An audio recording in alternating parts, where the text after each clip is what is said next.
1537 সালে কেদারনাথ রাও নামে একজন শাসক এই কেল্লাটি নির্মাণ করেছিলেন, যার নাম ব্যাঙ্গালোর ফোর্ট।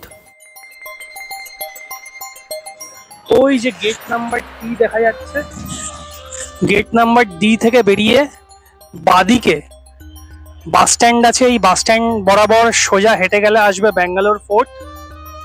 আর যদি কেউ ডান দিকে যায়, ডান দিকে গেলে আসবে টিপু সুলতানের সামার প্যালেস আর শ্রী কোটে ভেঙ্কটেশ্বরা প্রসন্না টেম্পল। এখন আমি যাচ্ছি ব্যাঙ্গালোর ফোর্টের দিকে। প্রচণ্ড গরম, শীত বা বসন্ত বা শরৎ কিছুই মনে হচ্ছে না, শুধু গরম। এখন তো আমার মনে হয় যে ব্যাঙ্গালোরে থেকে কলকাতায় বেশি বৃষ্টি হয়। আগে ব্যাঙ্গালোরে আসলেও মে মাসেও চাদর দিয়ে চাদর দিয়ে ঘুমিয়েছি আর কি, বাট এখন ব্যাঙ্গালোরে গরম বেশি। কলকাতায় তাও বৃষ্টি বাদল হয়, এখানে তো একদমই নেই। সকলকে স্বাগত আমার আরেকটি ভ্লগে। আজকে আমি ভিজিট করতে চলেছি ব্যাঙ্গালোর ফোর্ট। আমার পেছনে তোমরা দেখতে পাচ্ছ যে এটি হচ্ছে ব্যাঙ্গালোর ফোর্ট। এন্ট্রি কোনো ফিস নেই। এবার ভেতরটা ঢুকে বোঝা যাবে যে কীরকম। ফটোগ্রাফি অ্যালাউড থাকলে করব ভিডিও, আর যদি না থাকে তাহলে করা যাবে না, জাস্ট ব্যাকগ্রাউন্ড ভয়েস দিতে হবে। চলো দেখা যাক কীরকম ভেতরটা।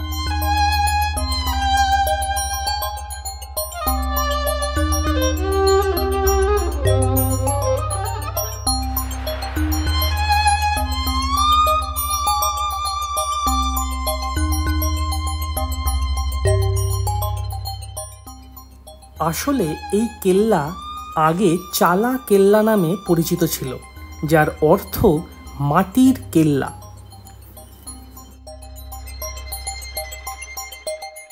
ব্যাঙ্গালোর ফোর্টের একটি বিশেষত্ব হলো এর গেটটি। এটি দেখতে বেশ শক্তিশালী এবং এর উপর রয়েছে কিছু ইংরেজি শাসনকালের স্থাপত্যর শৈলী। এছাড়া কেল্লার ভিতরে আপনি খুঁজে পাবেন বেশ কিছু পুরনো মসজিদ ও মন্দির, যা এই শহরের ধর্মীয় ও সাংস্কৃতিক ঐতিহ্যের সাক্ষী।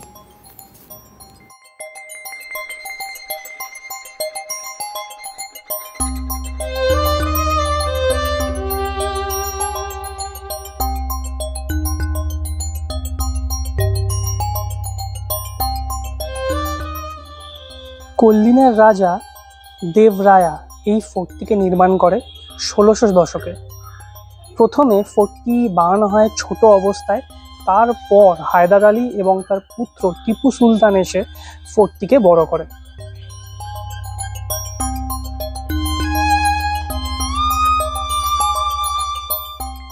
বিশেষত এই স্থানটি ইংরেজদের হাতে আসার পর আরও শক্তিশালী হয়ে উঠেছিল। এটি শহরের এক গুরুত্বপূর্ণ স্থাপনা হিসেবে পরিচিত ছিল এবং তখনকার সময়ের যুদ্ধের অঙ্গ হিসেবে কাজ করেছিল। এই কেল্লা আসলে ব্যাঙ্গালোরের ইতিহাসের এক অমূল্য রত্ন, যা আমাদের অতীতের সঙ্গে সংযোগ স্থাপন করে। যদি আপনি ইতিহাসের প্রতি আগ্রহী হন, তবে এই স্থানে আসা আপনার জন্য এক অত্যন্ত মূল্যবান অভিজ্ঞতা হতে পারে। তাহলে আসুন ব্যাঙ্গালোর ফোর্ট ঘুরে আসি এবং এই ঐতিহাসিক স্থানের সৌন্দর্য উপভোগ করি।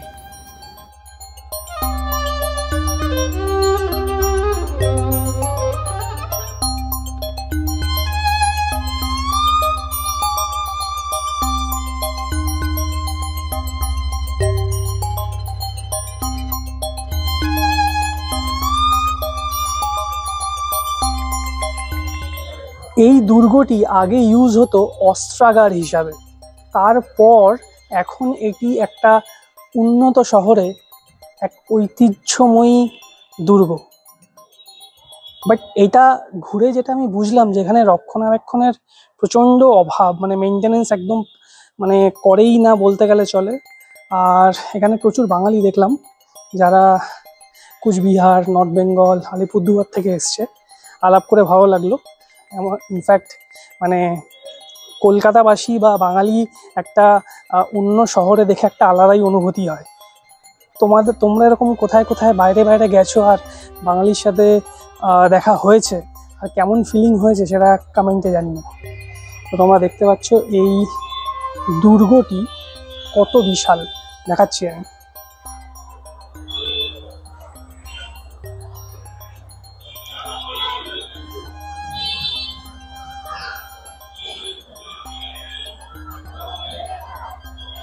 তো আগেকার দিনে এটা শত্রুদেরকে দমন করার জন্য বা ফার্স্ট লাইন অফ ডিফেন্স হিসাবে ব্যবহৃত হতো। তো যেমন কি তোমরা দেখলে দরজাটা বিশাল বড়, তো এই দরজা ভেঙে আসা, তার মধ্যে পুরো দিনের সৈনিকরা থাকতো, খুবই টাফ ব্যাপার ছিল অপোনেন্টের জন্য। মন্দিরে ঢুকেই ওই পেছনে আমার দেখতে পাচ্ছ একটা শিবের একটা টেম্পল রয়েছে। ওটা শিবের কি গণেশের দেখে বুঝতে পারছি না, বাট মনে হচ্ছে শিবের। কারণ হচ্ছে এইটা নন্দী। তো সব শিব টেম্পলের সামনেই তোমরা জানো যে নন্দী থাকে, তো আমার মনে হচ্ছে নন্দী, বাট এটার দরজা বন্ধ রয়েছে। তোমরা যদি আগে কেউ এখানে এসে থাকো আর জানো যে কিসের মন্দির এটা, আমাকে প্লিজ জানিও। কেউ দেখছিলাম কিছু কিছু ব্লগে বলছিল এটা গণেশেরও মন্দির, বাট আমি যেহেতু দেখিনি তাই বলতে পারছি না। বাট আরেকটা জিনিস দেখলাম, সেটা তোমাদের দেখাচ্ছি। দেখো, দেওয়ালের মধ্যে পাথরের মধ্যে কাজ।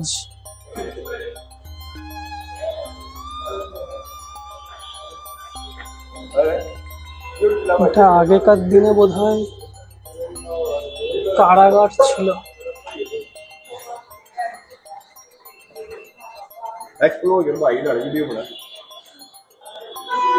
যেহেতু এখানে এন্ট্রি ফি, আমার রিকোয়েস্ট সবাইকে যে তোমরা বন্ধু বান্ধবের সাথে আসো, চিপস জলের বোতল আনো, বাট জায়গাটাকে নোংরা করো না।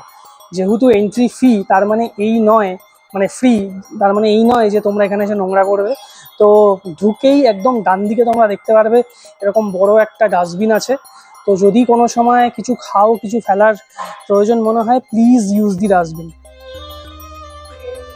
এইখানেও দেখো পাথরের ওপরে খোদাই করে কাজ করা আছে আর মূর্তি বানানো হয়েছে। এইসব যে ভ্যাকেন্ট জায়গাগুলো দেখছো, এখানে আগে সৈন্যরা দাঁড়িয়ে থাকতো পাহারা দেওয়ার জন্য।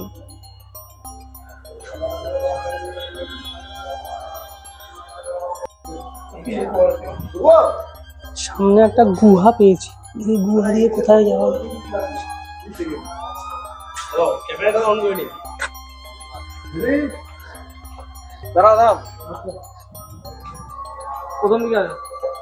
একটা ছোট্ট গুহার মতো দরজা, সবাই ওখানে এনজয় করছে। তো মানে দেওয়ালের একদিক দিয়ে ঢুকে দেওয়ালের আরেক দিক থেকে বেরোনো।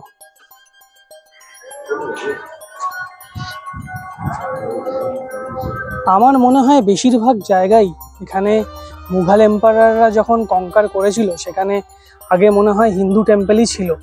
তারপর তারা তাদের রাজত্ব দেখানোর জন্য সব টেম্পলগুলো ভেঙে ওখানেই মসজিদ, ওখানেই ফোর্ট সব বানানো শুরু করে। ওই জন্যই তোমরা আজকালকার নিউজে দেখবে যে বিভিন্ন মসজিদের নিচে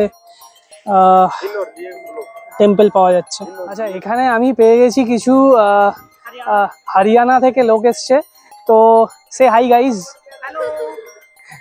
तो आप लोगों को कैसा लग रहा है यहाँ पे आके? बट ज़्यादातर जगह तो देखने को नहीं मिल रहा है ना। हाँ, तो वही है, एंट्री फी है, यही अच्छी चीज़ है। Thank you. জায়গাটা বিশাল বড়, বাট মেনটেনেন্সের অভাব, যেরকম বললাম। আর এখানে পুরো ফোর্টটাই সিকিউরিটি গার্ড মাত্র 2 জন, আর তারা বসে উনো খেলছে।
ব্যাঙ্গালোর ফোর্টে এসে ড্রিঙ্কিং ওয়াটারের ফ্যাসিলিটি আছে, বাট টয়লেটের কোনো কিন্তু ফ্যাসিলিটি নেই। এই দিকটাও একটা দিক ফোর্টের, বাট এই দিকটা বন্ধ।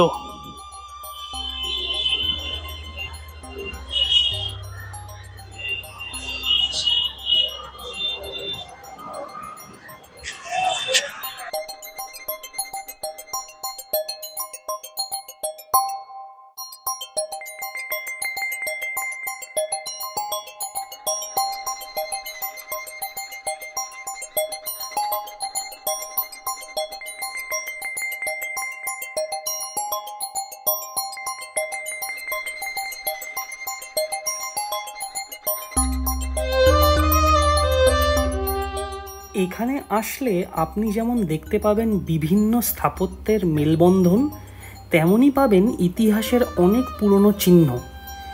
কেল্লার মূল প্রবেশদ্বারের আশেপাশে রয়েছে বেশ কিছু ছোট ছোট দোকান, যেখানে আপনি স্থানীয় হস্তশিল্পের সামগ্রী কিনতে পারেন।